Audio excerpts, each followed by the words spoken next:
We're going to talk about what NAT is, some terms you're going to need to know for NAT, static NAT configuration, dynamic NAT configuration, and what we use most often, port address translation, as well as some troubleshooting tips.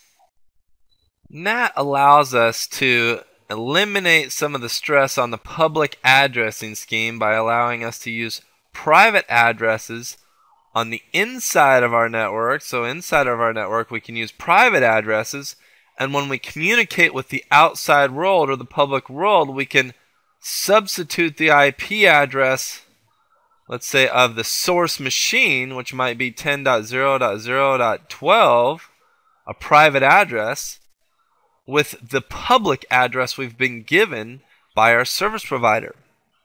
So our internal machine can still communicate effectively with the outside world, even though it has a private IP address that cannot technically be used on the public domain.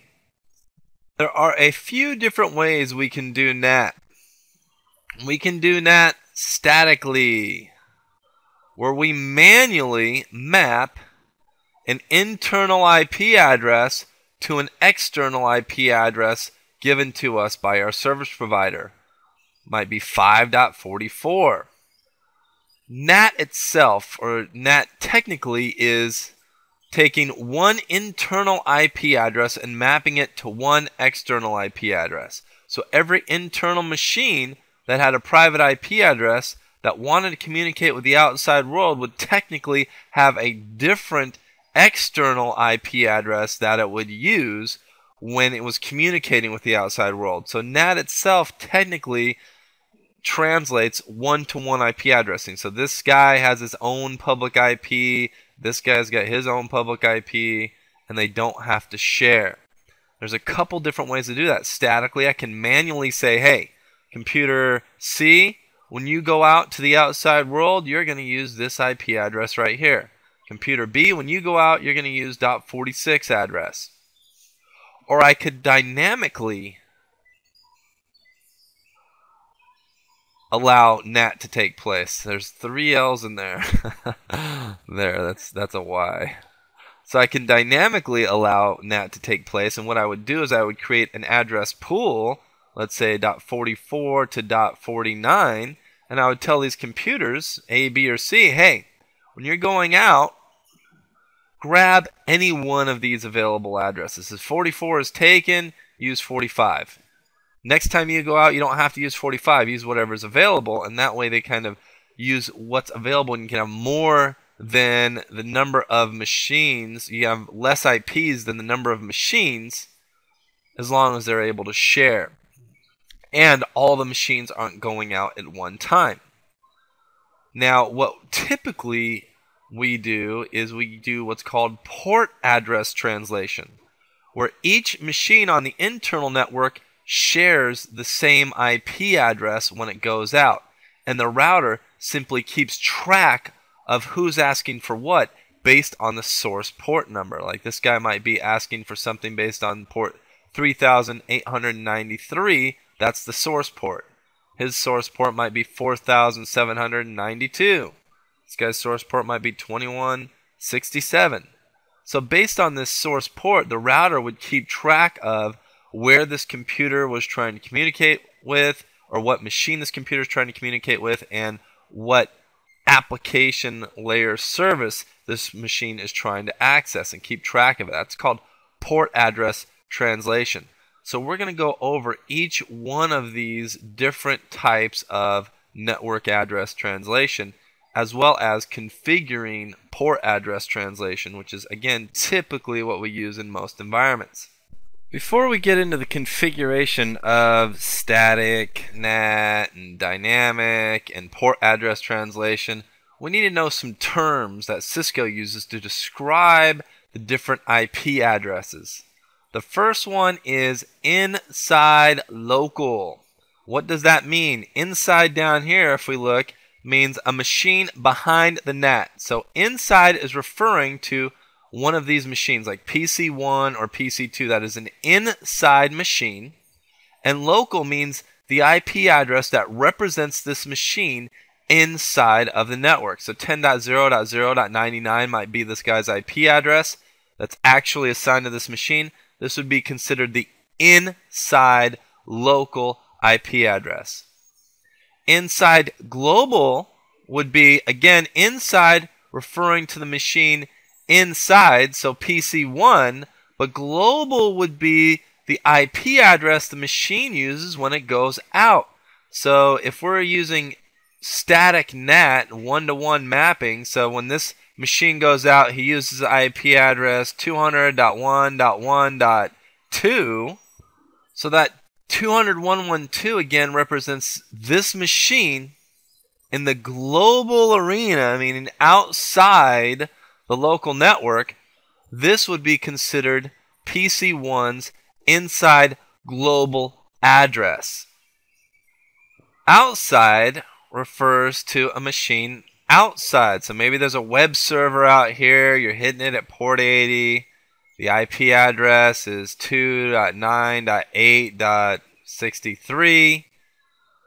So outside means a machine outside the private network. So in the public domain is where this machine exists. So here's that machine in the public domain. That's where the outside comes from. Local would be the IP address that the internal machine uses to connect to this external address. So actually, if on PC1 I typed in my web browser 2.9.8.63 and it took me to this external machine, the outside local address would be 2.9.8.63. So again, outside is the machine outside the network that I'm connecting to, and local is the IP address that my internal machine uses to connect to that external resource. Outside global, again, a machine outside the private network, and global meaning the IP address it actually uses in the public domain. These two addresses oftentimes match. The outside local and outside global addresses match. In some situations, you might have some sort of relay that your machine internal can only access some internal IPs, so you might give this outside machine an IP address internally of 10.0.0. I don't know, whatever, 57, and this address actually represents a machine on the outside network. So your internal machine would connect to this IP, and what would happen is it would get relayed to this public address. Not a very common scenario. Most of the time, the outside local and outside global IP addresses are going to match. Again, outside just means machine outside of the private network. Local means the IP address the local machine uses to get to it, which most of the time is the public address. And global means the actual public address that that external machine uses. So it's important to understand these terms as far as the CCNA goes, and as well as being able to read literature, things like that from Cisco on network address translation. Let's go in and take a look at a scenario and configure static NAT. Okay, so this is what I've got configured in my simulator right now. We're going to be doing static NAT, static, meaning we're manually going to map an internal IP to an external IP. I have one machine out here that represents the public domain of 20.1.97.38. That's just the public domain. It's just one machine, one IP. Obviously, there would be a lot of IPs out there, millions of them, but we're just using one to represent the outside world to be able to test our connectivity. So between the two routers here, I have a subnet of 20.1.97.0 subnet with a 255.255.255.252 mask, which is a /30 mask. And what that does, it just allows two IPs within this one subnet. And this is basically my service provider right here. This router right here that I'm connecting to is the ISP, which is my gateway to the outside world. So what I've done as far as routing goes, on Palestra 1, I've put one static route, a default route, saying, hey, I don't care where the traffic's going, send it out this way. I don't have any routing protocols set up in this scenario. Placer 1 knows no matter where the traffic's going, send it to this next hop router. Since we're going to be doing NAT, so we're going to be running NAT, this private network is hidden from the public world. So on this machine right here, or this router, we don't have to put any routing protocols or anything on there because this router happens to be directly connected to both of our subnets. We have one subnet here that it knows of, which is the 20.1.97.32 subnet, and we're using a, I'll just put the subnet in there, 21.97.32, and we're using a /28-bit mask. So that's 255.255.255.240. And again, there would be routing protocols on this router here because it's routing to the rest of the world, so that whatever routing protocol is using in his internal autonomous system domain, all that stuff. We're just showing what's going on in this scenario. I've just got 3 subnets in here. This public subnet, which is represented by this. The private subnet, which is over here. And then the subnet in between the routers here. So, what usually happens on this, depending on what our needs are, if we do need some public IPs, what would happen is our service provider would assign us a subnet, a public subnet range. So what we've done is the private network is represented publicly by the 20.1.97.48 subnet with the /28 mask. Again, that mask is 255.255.255.240. So that's the subnet that is the outside world knows our private network by.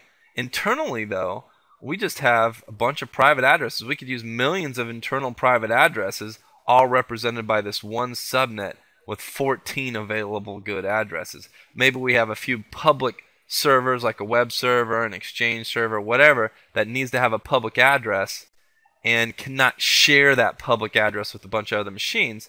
So in this situation, our service provider would assign us a subnet, but we don't have to actually put those IP addresses on our machines. We can use NAT for that. So what we're going to be doing first is static NAT.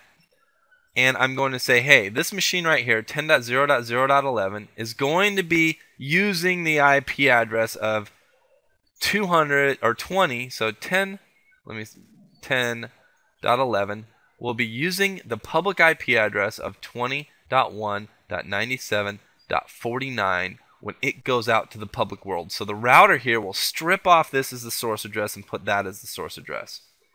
And 10.0.0.12 will be using IP address 20.1.97.50. So we're just going to tell the router, hey, when this machine internally goes out, change the source address to this, .49. When this .12 internal machine goes out, change the source address to .50. So let's go into the simulator and take a look at how we're going to do that. I have my trusty simulator in front of me here. So this is Palestra 1. All the IPs are configured and the default route is configured, so I have to configure NAT. The first thing I'm going to do is tell it what interface is the internal interface. So I do that by typing in IP NAT inside on the interface and says, hey, interface Ethernet 0, that's your inside interface. Then I go to interface serial 0 and I type IP NAT outside. Now there's only one other command I have to do, and it's a global mode command. And, well, 2 because I want to map 2, but I'm just basically going to do my map command telling it when 10.0.0.11 goes outside, it's going to be using whatever public IP. So I go IP NAT inside, so internal addresses, source, so the internal source addresses, static mapping of 10.0.0.11 will be using the public IP address, or be known as the public IP address 20.1.97.49 when it goes to the outside world. And then I'm going to edit this command again and say, hey, when .12 goes out, is going to be using the IP address of .50. That's it. That's natting statically with valid external public IPs, one for each internal IP. So again, Ethernet 0 is the inside address, serial 0 is the outside address, and then I say, hey, when 10.00.11 goes out, I want it to be known as this. 10.00.12 goes out, I want it to be known as this. Now let's test it and see how we can view that NAT action as it's taking place. So I go to PC1 and I type ping 20.1.97.38, and that represents our public IP address, and notice I get a response back. If we go back to Palestra 1, I do show IP NAT translations and check it out. It says, hey, you had some action going on there. 10.0.0.12 is the inside local address, meaning the internal machine known by this local IP, and that's the actual IP assigned to the internal machine. When it went outside, the internal machine, when it went to the global network, it was using this IP address, 20.1.97.50. So I pinged from actually PC2, and when it went out, it used 20.1.97.50. So pretty cool. If I ping from the other one, it'll show me that mapping. Show IP NAT translations is how we view that.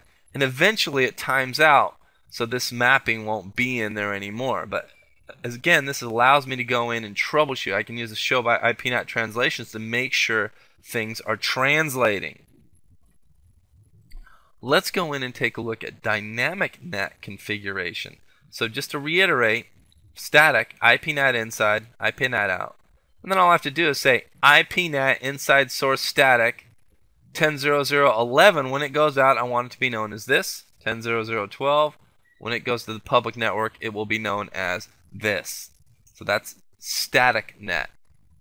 Let's go in and look at dynamic NAT configuration, where either one of these internal machines could use any available IP address that's from the IP addressing pool we will create. So that way 12 doesn't always have to use 50 and 11 doesn't always have to use 49. So we're going to create an IP address pool that our internal machines can use.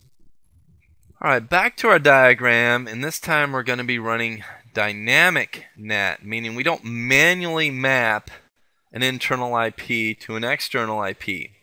What we do is we create an address pool. Remember, this subnet right here, the 10.0.0.0 private network, as far as the public world is concerned, is known as 20.1.97.48 with the slash 28 mask, which is 255.255.255.240. So what I can do is I can say, hey, any internal IP address, anything that's internal, 10.whatever.whatever.whatever, when it goes out, it can use this address range of 20.1.97.49 to 20.1.97.62. 63 is a broadcast. So that's my valid range of IPs that these internal machines can use. And again, what's nice about this is I can have more internal machines than public IPs, and as long as not all of the machines are going out at one time, it will function just fine. But it won't allow more than 14 machines out at a time. So let's go in and take a look at that. And what we're going to have to do is we're going to have to create this pool of addresses, and we're going to have to tell our router what internal IPs can go out, and again, what address pool they're going to be using when they go to the outside. And we still have to specify this as the outside interface and this as the inside interface. So let's go into the simulator and configure dynamic NAT. I'm back at the router simulator. I've gotten rid of the static NAT configuration, and we're going to do dynamic NAT configuration with a NAT pool. So the first thing again I want to do is go to interface Ethernet 0 and say, hey, this is the inside address. Then I want to go to interface serial 0 and say, hey, this is the outside address. And now I will create my pool of addresses that the router can use. And I type IP NAT pool, and we'll call it Palestra.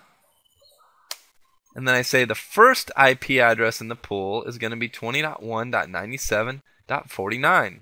The last IP address in the pool is going to be 20.1.97.62.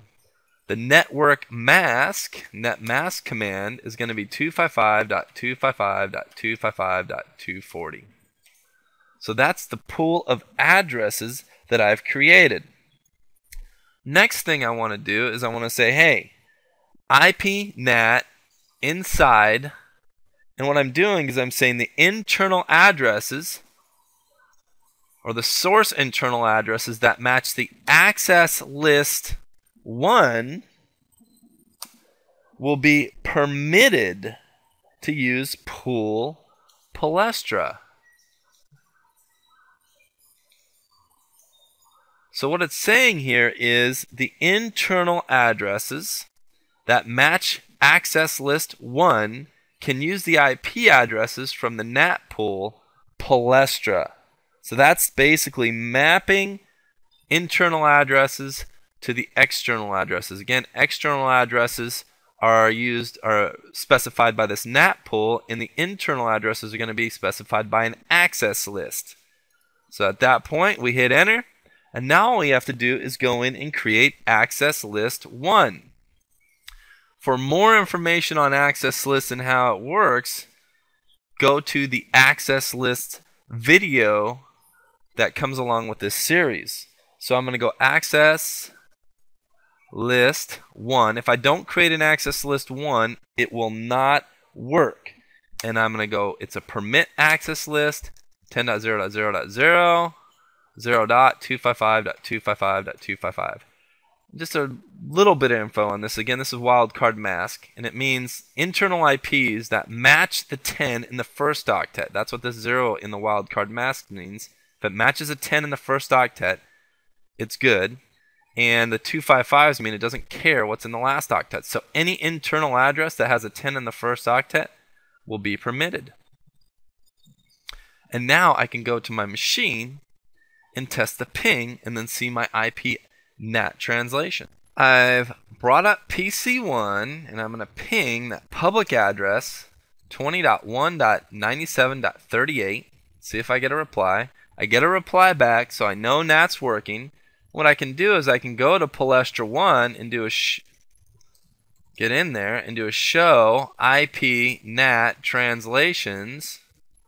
And I can see my ping go out. And what it's saying is inside local address of 10.0.0.11 with the source port of 9392 went to the outside ICMP Internet Control Message Protocol is the type of packet ping is. And it went to this, it used this IP address of 21.97.49 at this port. And that's how it keeps track of it. It's keeping track of it based on the port number now.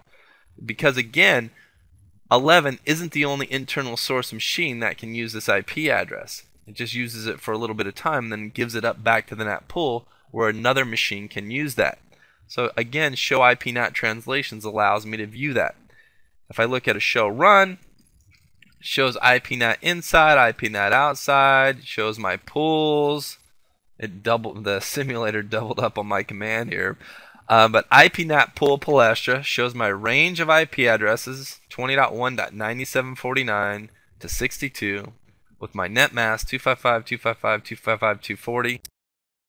And then IP NAT inside source list 1 pool Palestra. So that's the address pool. That's Palestra. And again, list 1 is saying, hey, this access list 1 permitting all internal IPs can use this address pool of 49 to 62, and that's dynamic NAT. Let's go in and take a look at our slide and see what port address translation is, and then we're going to come back here and configure it. So here is my slide again, and we're going to be doing port address translation this time. We're not going to be using a pool of addresses. What's happening now is any internal machine that goes to the outside world will be using the IP address that's on the serial 0 interface, which is 20.1.97.1. That way we don't have to go in and get additional addresses from our service provider. Again, this would be our ISP over here. We just use the one public IP they give us and have all internal machines use this one IP. That's port address translation, because when each PC goes out, it's going to keep track of that information request from the individual PCs based off of the source port number and where it's headed. So what's going to happen is we're going to be configuring NAT at Palestra 1, but we're using port address translation. So everybody's just using this IP. Let's go to the simulator and configure that and check it out. Alright, I have brought my simulator up again, and this time we're going to do port address translation. Just like before, I go to interface Ethernet 0. I've gotten rid of the previous config, and we type IP NAT inside, and then we go to interface serial 0 IP NAT outside, again specifying the internal and external IP addresses. Now, in global mode, what we're going to do is we're going to be using the IP NAT inside source list 1, again referring to an access list, so any IPs that are in access list 1 will be applied to the statement, or the statement will apply to. And what we do is we say, hey, instead of an address pool or anything like that, we just type in interface serial 0, which is the public or external interface, and we have to type overload. This command right here is what tells the router to allow more than one internal address to use the same external address on serial 00 at one time. And what it does is it'll keep track of those multiple uses based off the source port. Now all I have to do is to create access list 1, permit, and I'm going to specify any internal 10 dot address by using the wildcard mask of 0.255.255.255. Again, that means 0 means 10 has to be in the first octet. Other than that, doesn't matter.